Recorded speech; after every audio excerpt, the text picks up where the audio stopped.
My great-grandpa was a young boy in the rural East Tennessee mountains during the 1920s.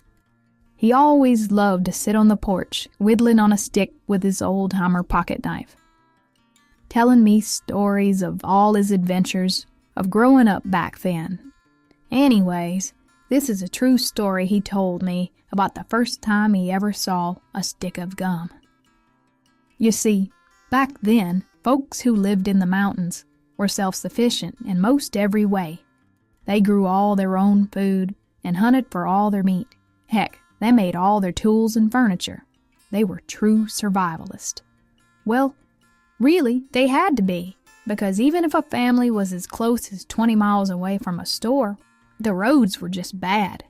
They were more just rugged dirt paths that turned into mud holes when it rained, and those mud holes turned into frozen ruts during the winter.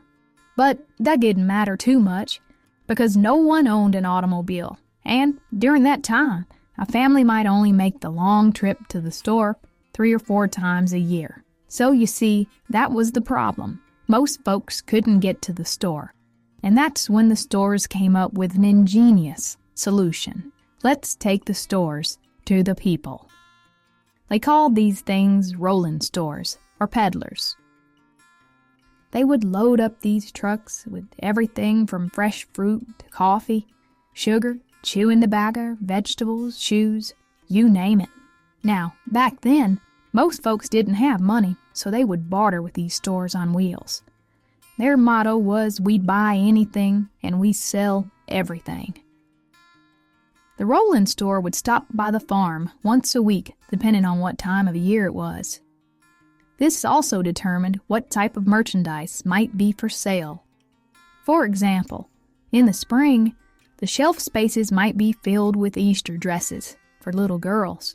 But come autumn, those same shelves would be filled with school supplies for the new year. Anyway, my great-papa told me this story about the first time he saw one of these rolling stores, which just so happened to be the first time he'd ever seen an automobile either. It was a hot summer day on Avery Ridge, where he lived back then. Him and his brothers were fishing down on Mabry Creek when they started to hear some sort of strange sound. It was rumbling, like some sort of engine, echoing across the ridges and the hollers. Now, although it was miles away, back then you could hear things from long distances. And they could hear it coming up one ridge and then down the other side. And as it got closer, you could hear all these chickens a-squawking from the overloaded coops that were strapped down to the top and to the back of the truck. I tell you, that thing was loaded down. All the older kids started yelling and running. It's coming! It's coming! And just then, Papa's older brother yelled out to him, "Quick, let's get 2 eggs from home." "But why?" Papa replied. "You'll see. Just run as fast as you can." I tell you, all those kids were ripping and tearing all over the place, telling everybody on Avery Ridge to get ready. Women began grabbing vegetables and handmade baskets and anything else they could use to barter with, while every young'un searched for a fresh egg. And that engine, it was getting louder and louder, and soon the driver began laying into his horn to let everybody know that he had arrived. All the men folks and women dropped what they were doing and ran out of the houses and the fields as quickly as they could. Within minutes, there was a line at the back of that truck as everyone stood, marveling at all the shiny store-bought items it was filled with. That combination of smells from all the spices and coffee and food produced the best aroma that they had ever smelled. One at a time, each person would sell their goods and purchase something of their own from the truck. And about the time that all the grown-ups had done their bargaining and buying, it was then that all the young'uns finally approached the truck. And one by one, each kid took a fresh egg out of their pockets and handed it to the driver.